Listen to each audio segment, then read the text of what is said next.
Good morning, ma'am. Good Good morning, ma'am. Good morning.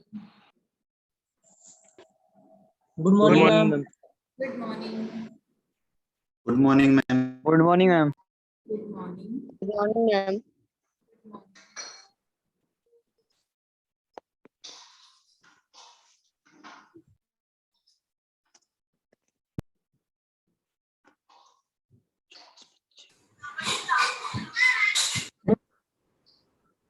Good morning, ma'am. Good morning. Suraj.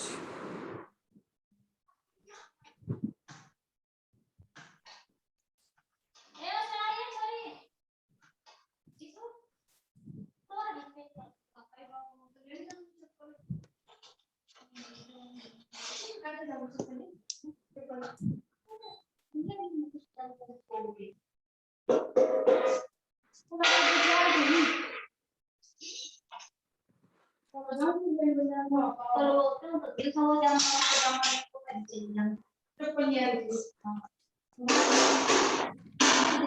morning.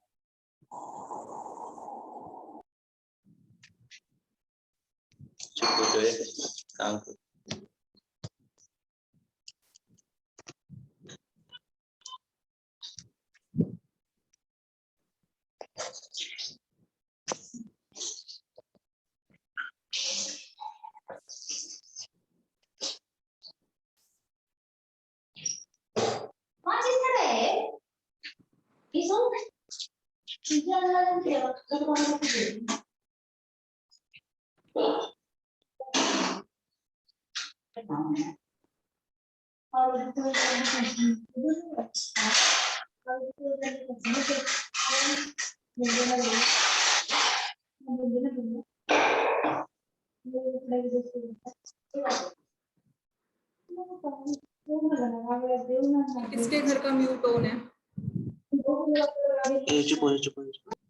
Mute करो इसे।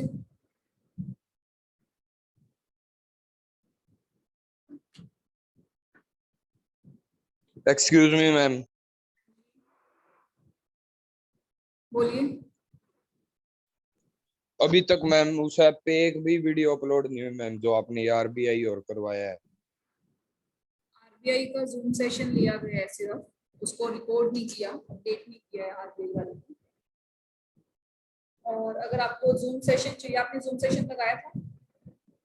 Yes ma'am, लगाया था। Clear है आपको zoom session?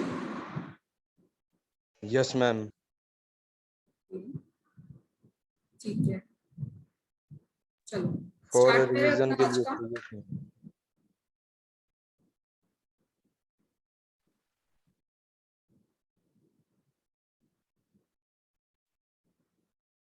Start करें। Yes, ma'am. Yes, ma'am. Yes, ma'am. करते हैं start. क्या पढ़ रहे थे हम लास्ट क्लास में? SEBI. Sebi, ma'am. सेबी पढ़ रहे थे, ठीक है जी। तो सेबी समझ में आया? Yes, ma'am. जितना समझा। Yes, ma'am. चलो, क्या समझ में आया सेबी के बारे में? It is a security exchange ma'am board. Capital market को रेगुलेट करता है। सिक्योरिटीज को संभालता है ये। कैपिटल मार्केट को। अच्छा ठीक है, मैं जिससे पूछूंगी वो जवाब दे। Sanjeet Poonia, Yes, ma'am. सेबी के बारे में क्या समझ में आया आपको? Ma'am security board of exchange of India, इसमें मैम स्टॉक एक्सचेंज किए जाते हैं शेयर्स ऑफ कंपनीज के जो कि लिस्टेड है। जैसे कि अपने इंडिया का मेन जो सिक्योरिटी बोर्ड ऑफ एक्सचेंज है, जैसे कि वो अपना मुंबई में है। मुंबई के अंदर है। किस किस को रेगुलेट करने के लिए बना है, करा था हमने? कैपिटल मार्केट में। कैपिटल मार्केट को रेगुलेट करने के लिए बना है, वेरी गुड। और मैम ये 1992 एक्ट में स्टेबलाइज हुआ था, पर ये अप्रैल 1998 में बन चुका था। क्या हुआ था ये अप्रैल 1998 में? बन चुका था मैम, स्टेबलाइज कर दिया गया था इसे। तो बट होगा स्टार्ट डेट सी। 1998 एक मिनट एक्ट चाहिए। 1992 से स्टार्ट हुआ था, पावर मिली थी इसको। चाहिए अभी है हमारे पास सूरज। सूरज, यस मैम। ये बताओ कि सेबी का फुल फॉर्म क्या है? Securities and exchange board of India. And exchange board of India. Securities and exchange board of India किस एक्ट के अंदर बना है? 1947। 1947 में बना है, ठीक है। ईयर बताया वैसे आपने, मैंने एक्ट पूछा था आपसे। चलो जी, सेबी का चेयरमैन कौन है आज की डेट में?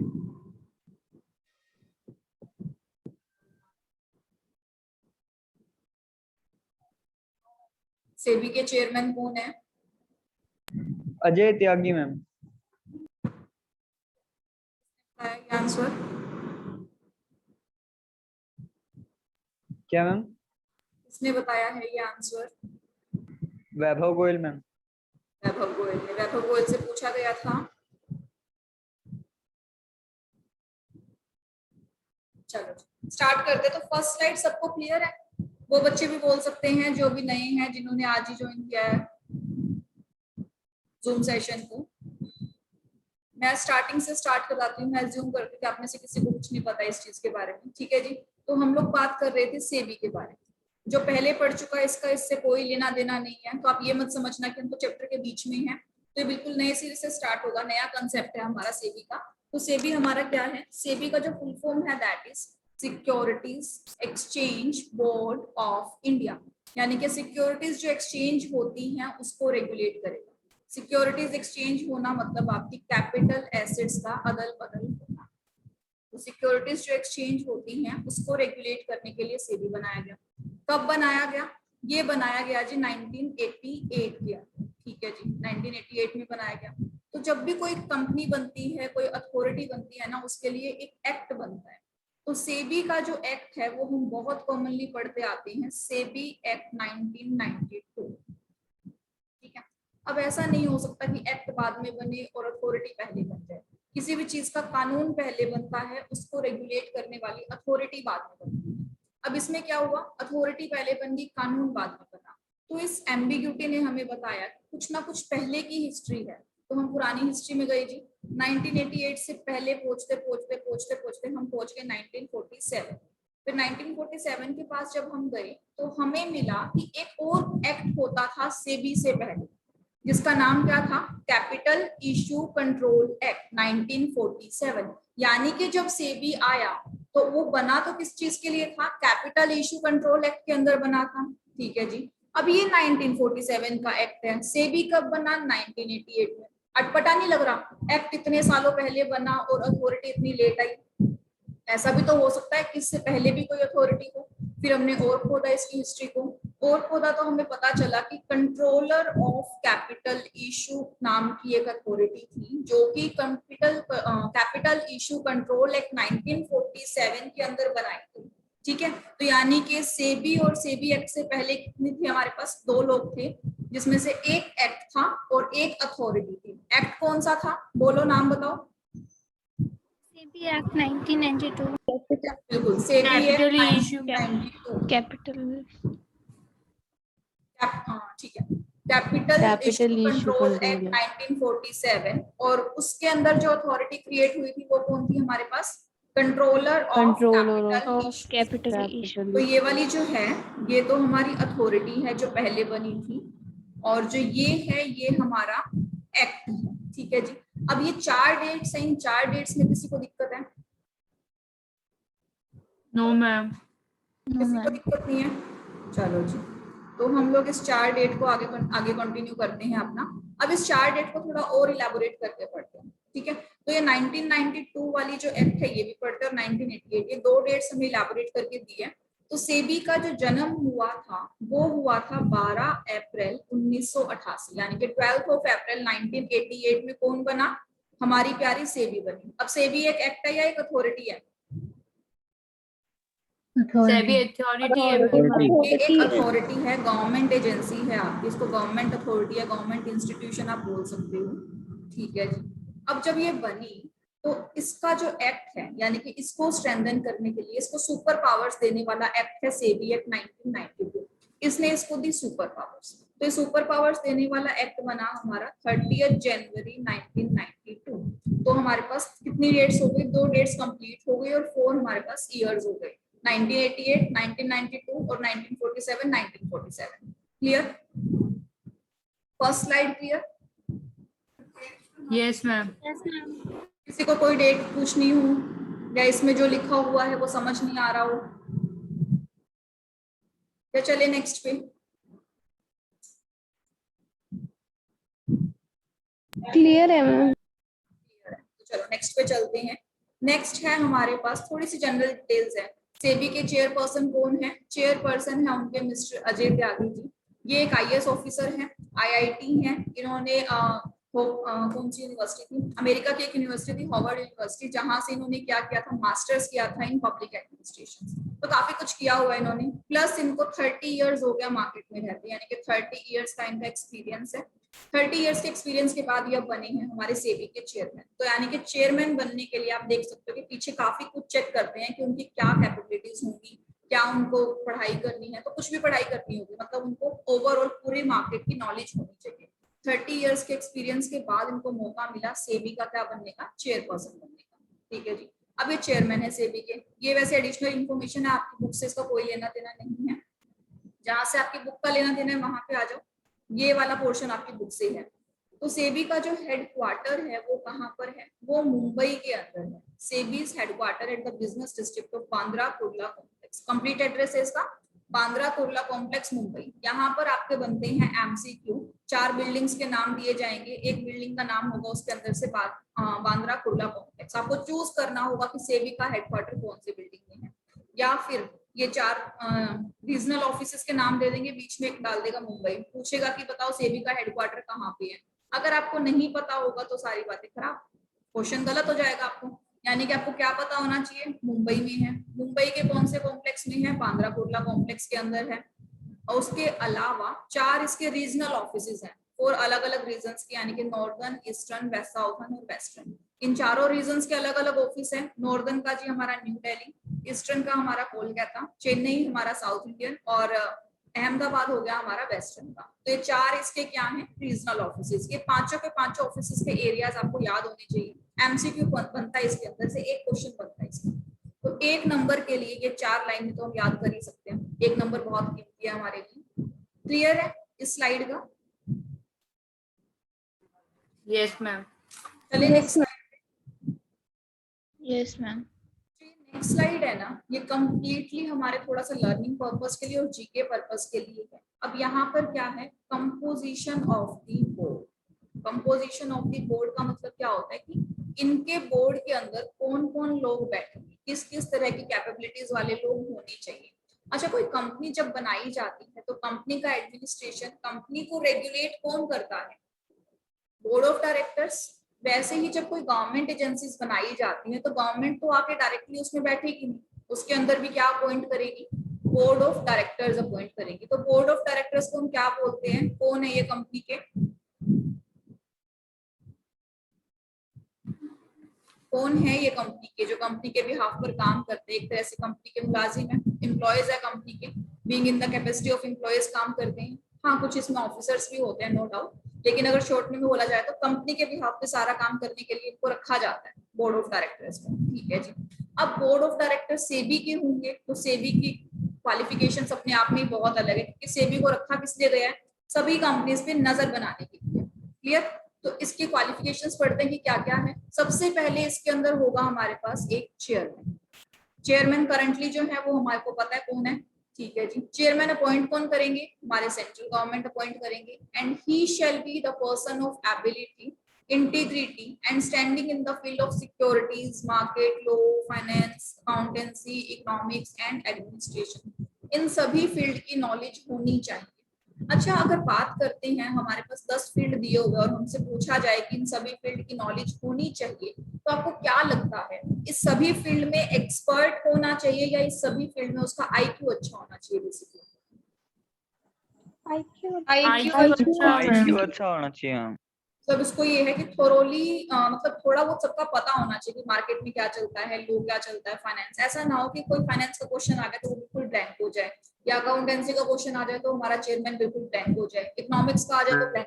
मतलब उसको ओवरऑल नॉलेज होनी चाहिए। It is not necessary that he should be the expert of all the fields. सभी फील्ड्स का एक्सपर्ट तो कोई हो भी नहीं सकता. एक स्पेसिफाइड एरिया में आप एक्सपर्ट हो सकते हो, लेकिन ओवरऑल आप सभी की नॉलेज रखने वाले इंसान हो सकते हो. कौन आज की डेट में जिंदा रह सकता है इस मार्केट के अंदर, जिसको सबकी नॉलेज है या जिसको सिर्फ अपने अपने थोड़े बहुत काम की नॉलेज है? जिसको सबकी नॉलेज है. अच्छा, अब आप सीए बनते हैं, जब सीए बनने के अंदर अंदर आपको 8 से 10 नए नए सब्जेक्ट्स पढ़ाए जाते हैं. तो जब ये 8 से 10 नए सब्जेक्ट्स पढ़ाएंगे, आप मार्केट में सीए बनने के बाद ये सारे के सारे काम करते हो या इसमें से कोई एक काम चूज करते हो? मैम मेरी एक काम चूज करती हूँ. एक काम चूज करता हूँ. बिल्कुल, एक ही काम चूज करते हो, यानी कि आप एक फील्ड के एक्सपर्ट हो. लेकिन क्या आप ये बोल सकते हो बाकियों का मुझे कुछ पता ही नहीं? No ma'am. सभी चीजों की नॉलेज होनी चाहिए, इंटीग्रेटेड होनी चाहिए. वैसे ही चेयरमैन की भी कैपेबिलिटीज कुछ इसी तरह से होंगी. उसको इतने सारे फील्ड्स की नॉलेज होनी चाहिए. एक्सपर्ट वो किसी में भी हो सकता है. एक्चुअली मैं इसको एक्सप्लेन इसलिए कर रही हूँ क्योंकि लास्ट जो क्लास होती थी आपसे पहले वाले जो बच्चे थे, उन सबका ये डाउट होता था कि मैम एक बंदा इतने सारे फील्ड्स में कैसे एक्सेल कर सकता है, इतने सारे फील्ड्स की नॉलेज कैसे ले सकता है. तो जब आप बीइंग अ स्टूडेंट 8 से 10 पेपर पढ़ सकते हो, बस एक ही सब्जेक्ट में तो आपको अच्छा होना है. वैसे चेयरपर्सन भी 8 से 10 फील्ड्स की नॉलेज ले सकता है, एक ही फील्ड में तो उसे एक्सेल करना है. अब सिक्योरिटी एक्सचेंज में एक्सेल किया तो इसलिए सिक्योरिटी एक्सचेंज का मेंबर बन गया वो. चलो, ये तो हुई कैपेबिलिटीज हमारे चेयरपर्सन के लिए. दूसरा क्या है हमारे पास? 2 members from amongst the official of the Ministry of the Central Government dealing with finance and administration. यानी कि बाकी 2 मेंबर कहाँ से होंगे? Ministry of finance and administration के कोई भी 2 मेंबर जिनको सेंट्रल गवर्नमेंट नॉमिनेट करेगी, तो वो 2 मेंबर इसके मेंबर्स होंगे. किसके मेंबर्स होंगे? सेबी के बोर्ड ऑफ डायरेक्टर्स के. तो सेबी में अभी तक हम 3 मेंबर्स पढ़ चुके हैं जो कहाँ से आएंगे. पहला कौन होगा? चेयरमैन. दूसरे कौन होंगे? 2 मेंबर्स होंगे जो कहाँ से लिए जाएंगे? Ministry of finance and administration. इसको साथ साथ रिपीट कर लेना, जस्ट बिकॉज थोड़ा बहुत पोर्शन इसमें क्रैमिंग का है, थोड़ा बहुत पोर्शन इसमें अंडरस्टैंडिंग का है. क्रैमिंग वाला रिपीट से ही याद होगा, वैसे नहीं याद होगा. So of the Companies Act 2013, who shall be nominated by the central government. और ये 2 बंदों को नॉमिनेशन करने का पावर किसका है? सेंट्रल गवर्नमेंट का है. 2 बंदे होंगे कहाँ से? Ministry of finance and administration. अगर मैं पूछूं जो ministry of finance and administration के बंदे आएंगे उसको नॉमिनेट कौन करेगा? सेंट्रल गवर्नमेंट करेगी या वो मिनिस्ट्री खुद करेगी या एसएबी खुद करेगा? कौन करेगा उनको nominate? Central government. Very good. चलो जी, नेक्स्ट क्या है? थर्ड क्वेश्चन हमारे पास. 1 member from amongst the official of RBI who shall be nominated by RBI. अब क्योंकि इसके अंदर आपके पास कमोडिटीज भी एक्सचेंज होती हैं. आजकल तो आप लोग डॉलर्स में भी इसके अंदर ट्रेडिंग करने लगे हो. डॉलर्स को भी कमोडिटी या फिर जो करेंसीज है उसमें भी आपकी ट्रेडिंग अलाउड है, वो भी सेबी प्लेटफॉर्म पे होने लगा है. तो कहीं ना कहीं आरबीआई का रोल भी इसमें आता है. तो एक बंदा आरबीआई अपॉइंट करेगा अपना सेबी के बोर्ड पे. तो टोटल कितने मेंबर हो गए? 3 और 1 4. एक बंदा चेयरमैन, 2 बंदे कहाँ से आएंगे? Ministry of finance and administration से आएंगे. एक बंदा कहाँ से आएगा? आरबीआई से आएगा. ठीक है जी. 5 other members out of which at least 3 members shall be whole-time members who shall be appointed by the central government, and they shall be person of ability, integrity, standing in the field of security market, law, finance, accountancy, economics, administration, etc. तो क्या बोलता है? इन 4 members के अलावा 5 members और होंगे हमारे पास जो कि कहाँ से आएंगे? सेंट्रल गवर्नमेंट अपॉइंट करेंगे. सेंट्रल गवर्नमेंट अपॉइंट करेगी, किसी और अथॉरिटी के मेंबर्स नहीं होंगे. इस 5 मेंबर्स को भी ना बाइफरकेट किया गया है. कैसे बाइफरकेट किया गया है? तो हम इसका कंपोजिशन है ना एक बार अपने आप से पढ़ लेते हैं. ठीक है जी. हमारे पास कौन था? हमारे पास सेबी थी जी. सेबी क्या कर रही थी?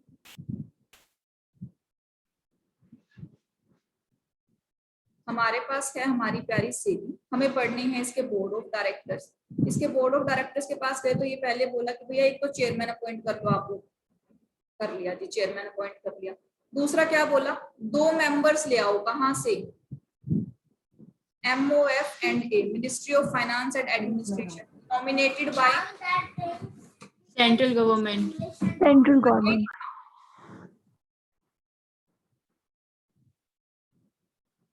चलो जी, एक मेंबर था हमारा आरबीआई से, इसको कौन अपॉइंट करेगा? CG, RBI RBI.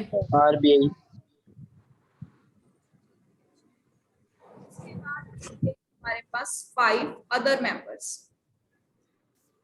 जो किसी भी डिपार्टमेंट से नहीं, सेंट्रल गवर्नमेंट की मर्जी है, जो भी बंदे अपॉइंट करना चाहे वो कर सकती है। ये जो अदर मेंबर्स है ना, इसको 2 पार्ट्स में हमने डिवाइड कर दिया, एक है 3 और एक है 2। ये जो 3 मेंबर्स है ये कैसे होंगे, फुल टाइम या पार्ट टाइम?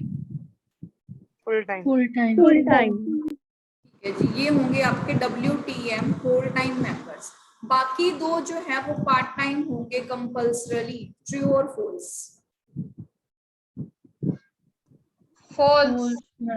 फॉल्स, पक्की बात? यस मैम, कंपल्सरी नहीं होगा। कंपल्सरी नहीं है, वहां लिखा हुआ था out of whom at least 3 shall be whole time member. At least का मतलब क्या है? कम से कम इतने तो होने ही चाहिए, ज्यादा हो तो आपकी मर्जी है। तो यानी कि 3 तो मिनिमम चाहिए ही चाहिए हमें होल टाइम मेंबर, चाहे तो बाकी के 2 भी होल टाइम हो सकते हैं, हो या ना हो वो उनकी मर्जी है। सेंट्रल गवर्नमेंट की मर्जी है, अगर उसे 2 होल टाइम मेंबर नहीं मिल रहे तो पार्ट टाइम अपॉइंट कर सकता है।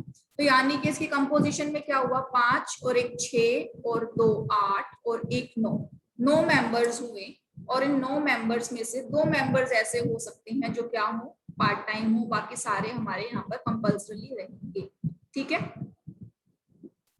क्लियर है ये सेबी का board? Yes ma'am. Ma'am. Yes yes Raman, आप कुछ कह रहे मैम ये एक पर्सन तो यहाँ पे चेयरमैन है और मैम ये जो बाकी बचे ये क्या है? मेंबर्स किसी भी बोर्ड ऑफ डायरेक्टर मैम ये सेंट्रल देते हैं बिल्कुल टॉप पे, जो हम सबको कंट्रोल करता है। अगर हम ज्यादा शोर मचाएंगे तो फिर वो ना हमें डांट भी लगा सकता है चेयरपर्सन। बाकी मेंबर्स होते हैं डिस्कशन के लिए, अकेला चेयरपर्सन डिस्कशन नहीं कर सकता ना। मैम ये सेंट्रल डायरेक्टर्स गवर्नमेंट होते हैं। रमन पहले आप बोलो। मैम ये सेंट्रल गवर्नमेंट अपॉइंट करती है चेयरमैन और ये 5 मेंबर्स को। तो मैम ये 5 साल में सेंट्रल गवर्नमेंट चेंज होती है, तो ये मेंबर्स भी चेंज कर सकती है। कर सकती है। जनरली इन मेंबर्स का अपॉइंटमेंट भी 5 सालों के लिए ही होता है, 3 साल 5 सालों के लिए जनरली होता है इनका अपॉइंटमेंट। एज लिमिट होती है इनकी, किसी की 65 इयर्स, किसी की 67 इयर्स और 5 years which ever is earlier. इतना डिटेल में हमारा था नहीं, इसलिए मैंने इनका मेंबर्स की एज लिमिट, क्राइटेरिया, एलिजिबिलिटी ये सब कुछ करवाया नहीं है। जनरली सारे मेंबर्स 5 इयर्स के लिए अपॉइंट होते हैं, 5 से कम का टेन्योर भी हो सकता है इनका। Raman anything else?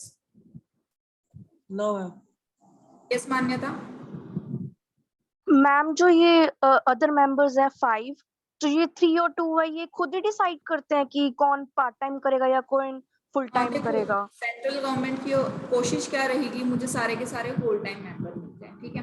अब उसको निकालना है कि होल टाइम मेंबर चाहिए तो होल टाइम निकाल लेगा। अगर सेंट्रल गवर्नमेंट को खुद को लगता है कि मेरा तो पार्ट टाइम से भी काम चल रहा है, पार्ट टाइम वाले को थोड़ा कम पेमेंट करना पड़ेगा, हो सकता है कि उसकी सिर्फ एक्सपर्ट एडवाइस ही चाहिए हो, कोई बंदा हो आपकी नजर में जो बहुत होनहार हो और उसके पास टाइम नहीं है सामने वाले के पास, तो आप क्या बोलोगे, कोई बात नहीं भाई, तो 2 घंटे के लिए आ जा। लेकिन ये डिसाइड सेंट्रल गवर्नमेंट ही करेगा कि किसको फुल टाइम रखना है, किसको पार्ट टाइम रखना है। चाहे तो 5 को ही फुल टाइम अपॉइंट किया जा सकता है। Okay ma'am. अर्पिता आपको कुछ पूछना था या क्लियर हो गया? क्लियर हो गया मैम। अच्छा, इससे पहले बीच में शायद रिया आप बोल रहे थे, अब आपको कुछ पूछना है? No ma'am. वापस चलते हैं अपनी पुरानी स्लाइड्स के पास। तो इस स्लाइड के ऊपर थे हम, थर्ड स्लाइड जो हमारा कंपोजिशन ऑफ बोर्ड है। Is this slide clear? Yes ma'am. Yes ma'am. Ma'am अगर चेयरपर्सन की डेथ हो जाती है उसके टाइम पीरियड के बीच में, तो फिर नया चेयरपर्सन वही सेम कौन अपॉइंट करेगा? सेंट्रल गवर्नमेंट ही अपॉइंट करेगी उसको। ओके, सेंट्रल गवर्नमेंट तो है ना अभी अपनी, तो वो अपॉइंट कर देगी। ठीक है, चलो जी नेक्स्ट है। नेक्स्ट हमारे पास है प्रीएम्बल। प्रीएम्बल क्या होता है जी? आत्मा। आत्मा। कौन सी वाली आत्मा, जो रात को आके डराती है या दूसरी वाली आत्मा? अंतरात्मा जैसी अंतरात्मा, दूसरी वाली अंतरात्मा। अंतरात्मा। यानी कि प्रेम्बल क्या है? प्रेम्बल सेबी की एक अंतरात्मा है जो इससे हमेशा बताती रहती है कि तुझे क्या काम करना है और क्या काम नहीं करना। तो प्रेम्बल मतलब बेस है, प्रेम्बल आपका बेस एथिक्स होते हैं कि बेस वैल्यूज आपको डिफाइन करता है कि आपको ये काम करना है जी। ठीक है जी। तो हम जब इसके पास गए तो हमने देखा कि जो सेबी का काम है वो क्या कर रही है। सेबी का जो काम है to protect the interest of investors in securities and, यानी कि पहला काम तो क्या हो गया जी? To protect the interest of the investors. ठीक है। सेकंड काम क्या हो गया? To promote the development and regulate the securities market for the matters connected therewith and incidental thereto। दो कामों में डिवाइड कर दिया इसको। पहला तो इंटरेस्ट प्रोटेक्ट करेगा किसका? इन्वेस्टर्स का। दूसरा पूरी की पूरी सिक्योरिटी मार्केट को रेगुलेट करने का काम। से भी लाया इसलिए गया था ताकि भोली भाली जनता की हेल्प की जाए। तो दो काम है इसका, किस चीज के लिए? एक तो इन्वेस्टर्स के लिए है और दूसरा मार्केट के लिए। मार्केट को रेगुलेट भी करेगा और मार्केट को डेवलप भी करेगा। डेवलप का मतलब है कि नई नई स्कीम्स लेके आएगा, नए नए आइडियाज, कैसे ट्रेडिंग बढ़ाई जा सकती है, कैसे सेबी को, कैसे ऑनलाइन फैसिलिटीज को प्रमोट किया जा सकता है। ये सारे फंक्शंस होंगे आपके डेवलपमेंट के। रेगुलेशन में क्या होगा? जो कंपनीज पता है सबको, जो नए बच्चे हैं बेसिकली मैं उनसे पूछना चाह रही हूँ, पुरानों को तो पता है, नए बच्चों को कंपनीज के बारे में पता है?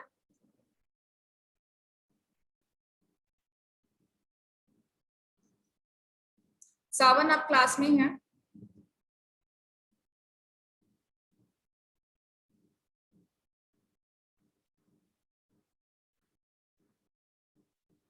गरिमा जिंदल फ्रॉम भादरा। कैसे गरिमा, आपको कंपनीज के बारे में कुछ पता है? बेसिक, सिर्फ डिटेल में नहीं। कंपनीज ओपीसी प्राइवेट पब्लिक वाली। हाँ प्राइवेट पब्लिक वाली, बस बेसिक पता है ना कि कंपनी होती है ऐसी, प्राइवेट होती है, पब्लिक होती है। Yes ma'am. ठीक है। तो कंपनी हमारे पास तो पब्लिक कंपनी की बात करते हैं। अगर ये जो पब्लिक कंपनी है इसकी स्पेशलिटी क्या है? इसमें अनलिमिटेड मेंबर हो सकते हैं, यानी कि जब चाहे ये आम जनता से पैसा बोरो कर सकती है, मंगवा सकती है, इनसे पैसा डिमांड कर सकती है। ठीक है जी। जब ये इनसे पैसा मांगेगी तो ये बदले में ये भी तो कुछ चीजें मांगेगी ना, हम क्यों दे तुमको पैसा? तो ये पब्लिक कंपनी इनको क्या देगी? पब्लिक कंपनी इनको देगी शेयर्स। ठीक है। यानी कि पब्लिक कंपनी ने शेयर्स बेचे, बदले में इन्होंने क्या दिया? इसको मनी दिया। ठीक है जी। अब जब ये पब्लिक कंपनी शेयर्स देगी ना, तो शेयर्स देने के लिए हमारे पास एक अथॉरिटी है, क्या? सेबी। सेबी कहता है सुन पब्लिक कंपनी, तू ऐसे ही सीधा शेयर्स नहीं दे सकती, पहले ही शेयर की जांच करवा, तेरे शेयर्स ठीक है या नहीं, तेरी कंपनी में औकात है कि तू पब्लिक से जाके पैसा ले सके, कहीं पब्लिक का पैसा डुबा तो नहीं देगी। तो इस उम्मीद से ये सेबी क्या बोलता है? ये सेबी हर एक पब्लिक कंपनी को बोलता है कि पब्लिक का पैसा लेने से पहले तुझे मेरे पास आना होगा, मेरे पास अपनी जांच करानी होगी। जब मैं ओके बोल दूंगा, यानी कि जब मैं तुझे लिस्ट कर दूंगा, जब ये ओके बोलेगा तो सामने वाली कंपनी हो जाएगी लिस्टेड, यानी कि रजिस्टर हो जाएगी सेबी की। रजिस्टर्ड वाले प्रोसेस को सेबी की लैंग्वेज में लिस्टेड बोला जाता है। तो ये क्या बोलता है सेबी? जब मैं तुझे लिस्ट कर दूंगा मेरे पास, उसके बाद ही तू जाके पब्लिक को अपना पैसा, पब्लिक का पैसा ले पाएगी और पब्लिक को अपना प्रोडक्ट जो कि क्या है? शेयर्स दे पाएगी। कितना समझ में आया, इंक्लूडिंग नए बच्चे? जी मैम। अगर नए बच्चों को नहीं समझ में आ रहा तो वो पूछ सकता है, क्योंकि पुराने बच्चों ने तो किया होगा ये कॉन्सेप्ट, नए बच्चों ने नहीं किया होगा। चलो समझ में आ गया। तो ये जो है लिस्ट कर रहा है, ठीक है। जब ये लिस्ट कर रहा है तो ये क्या कर रहा है? ये अपनी इस मार्केट को रेगुलेट कर रहा है, चेक कर रहा है कि मेरी मार्केट में कोई कमी ना बचे, लोग आने से डरे नहीं, लोग अच्छे से आए, फ्रीली इंजॉय करके मेरी मार्केट में सामान खरीदे बेचे। यानी कि इसने अपने ऑनलाइन प्लेटफॉर्म को स्ट्रॉन्ग करने के लिए पूरा का पूरा रेगुलेशन का जिम्मा अपने सर पर उठा लिया। कोई भी गलती होती है, अच्छा मैंने आपको बताया था कि अगर कोई गलती होती है, किसी इन्वेस्टर को कोई कंप्लेंट है इश्यूर के खिलाफ, तो वो सेबी के पास आके दर्ज करवा सकता है अपनी कंप्लेंट्स। No ma'am. नहीं बताया? बताया तो होगा। No ma'am. No ma'am. No ma'am. No ma'am.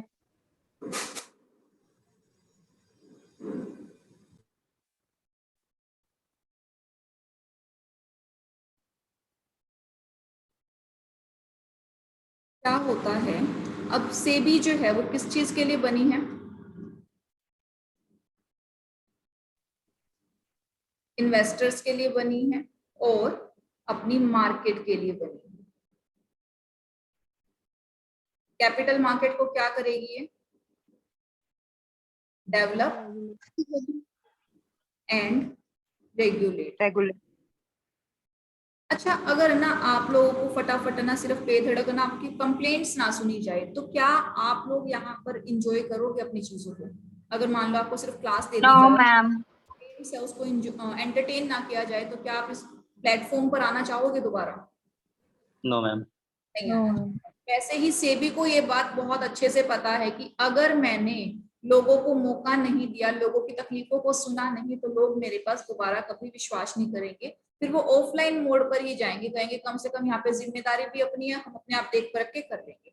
यहाँ पे तो मैं जानता ही नहीं सामने वाले बंदे को। अब आप यहाँ बैठे दुनिया में किसी भी इंसान को शेयर बेच सकते हो, आपको क्या पता कौन है? आपको तो पता है बस वो इंटरेस्टेड बायर है। पैसों का लेन देन करना, सब करना, वो किसके जिम्मे पे था? वो सेबी के जिम्मे पे था।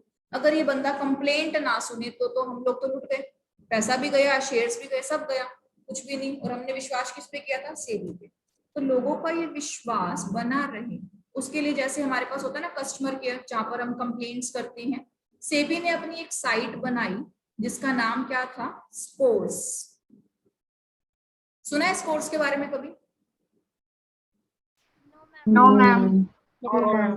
No ma'am.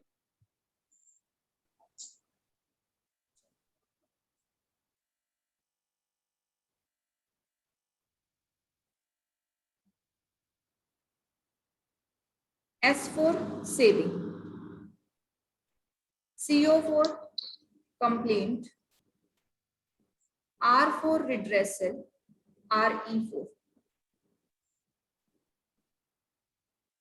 and S for system. तो कंप्लीट क्या बना? सेबी कंप्लेंट रिड्रेसल सिस्टम, जिसको शॉर्ट फॉर्म में स्कोर्स बोला जाता है। अगर आप गूगल करोगे तो आपको स्कोर्स के नाम से सेबी की वेबसाइट बिल्कुल क्लियर दिख जाएगी। ठीक है जी। अब ये जो स्कोर्स है इसका काम क्या है? इसका काम यही है कि वो इन्वेस्टर से कंप्लेंट सुनता है। ठीक है। अब इन्वेस्टर्स कौन है? वो जो सेबी के भरोसे पब्लिक कंपनी में पैसा लगाते हैं, इनकी कंप्लेंट सुनता है। इन्वेस्टर्स के साथ धोखाधड़ी हो गई, कंपनी नहीं सुन रही, तो ये इन्वेस्टर्स कोर्ट्स के पास जाकर कंप्लेंट दर्ज करवा सकते हैं। फिर सेबी फटकार लगाएगा सामने वाली पब्लिक कंपनीज को कि तूने इस इन्वेस्टर के साथ धोखाधड़ी करी है, तेरे ऊपर इन्वेस्टिगेशन चलाऊंगी और ऐसे ही मान जाएगा। तो इस तरह से ये पूरा का पूरा प्रोसेस चलता है। यानी कि इन्वेस्टर्स के पास पूरा राइट होता है वो कहाँ जाए। सेबी का जो कस्टमर केयर टाइप एक इन्होंने प्लेटफॉर्म बनाया है स्कोर्स। आपका क्वेश्चन भी आ सकता है इस चीज के लिए, ऑल्दो आपकी बुक्स में नहीं है, बट पास्ट कुछ ईयर्स में क्वेश्चंस देखा गया था स्कोर्स का। तो स्कोर्स क्या है? स्कोर्स सिर्फ एक सिंपल कंप्लेंट रिड्रेसल सिस्टम है। जनरली इसकी फुल फॉर्म पूछी जाएगी, ये पूछा जाएगा कि स्कोर्स का काम क्या है। तो सिर्फ कंप्लेंट सुनता है। किसके बिहाफ पे सुनता है? सेबी के। किसने बनाया था? सेबी के अंडर ही बनाया गया है ये प्लेटफॉर्म। ठीक है। तो SCORES is a platform for redressing complaints. Clear है ये? जी मैम।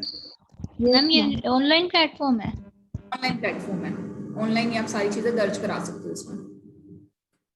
Okay ma'am. ओके, चलो वापस चलते हैं अपनी।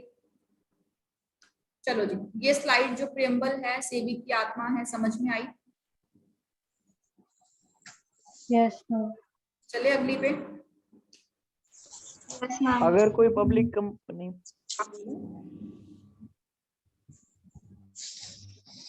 बोलो बोलो।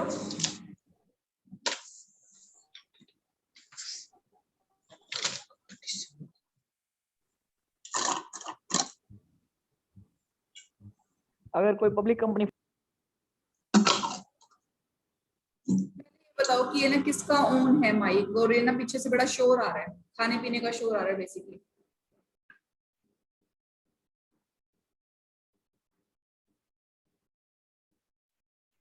हाँ, अब बोलो किसका डाउट था। बच्चे अपना नाम बताया करो, ऐसे ना नाम कई बार सामने स्क्रीन पे आता नहीं है, फिर मुझे ढूंढना पड़ता है कि किसका डाउट है। यस वैभव।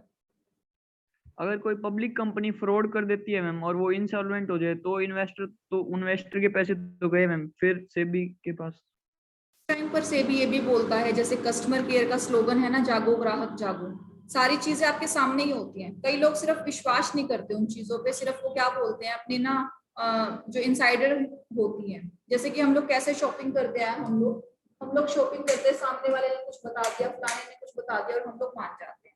ऐसा ही करते हैं, कहीं शॉपिंग करने जानी हो, भाई वो ले ले वो बढ़िया है, ऐसे शॉपिंग कर लेते हैं। फिर हम लोग क्या नहीं करते, हम लोग उसके फाइनेंशियल्स चेक नहीं करते, फाइनेंशियल स्टेटमेंट चेक नहीं करते, उसकी बैलेंस शीट चेक नहीं करते, उसका ट्रेंड चेक नहीं करते, सिर्फ चकाचौंध में खो जाते हैं।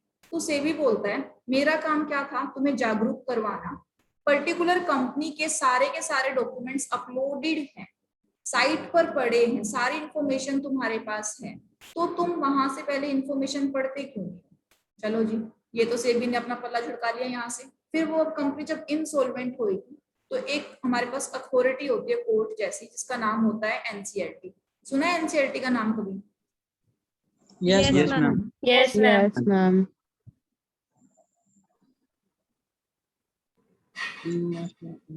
तुम क्या है? Law tribunal.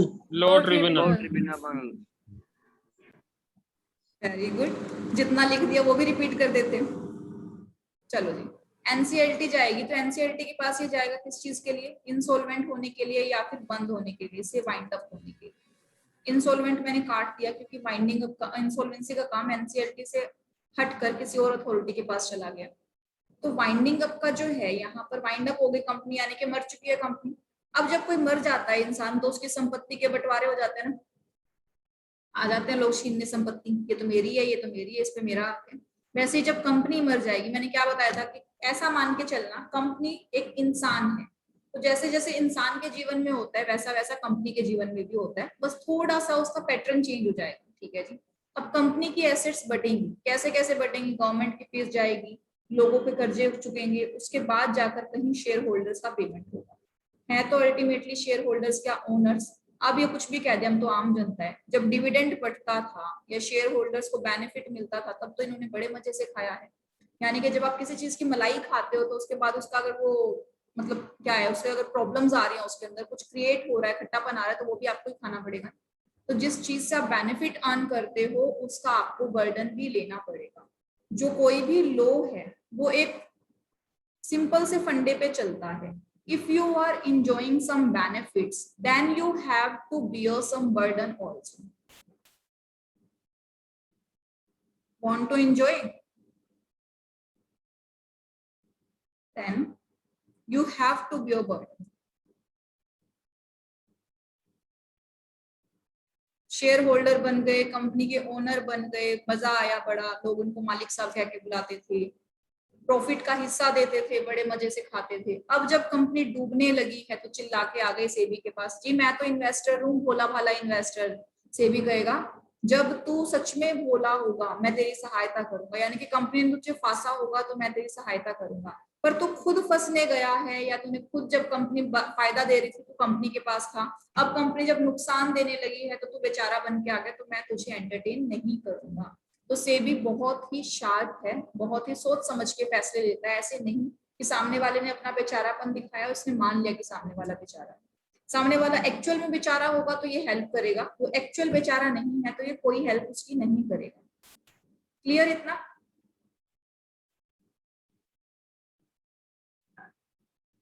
Clear? Ma'am yes बताइए। मैम सभी इन्वेस्टर्स को इनसाइडर ट्रेडिंग से कैसे बचाते हैं? इनसाइडर ट्रेडिंग का मतलब पता है आपको?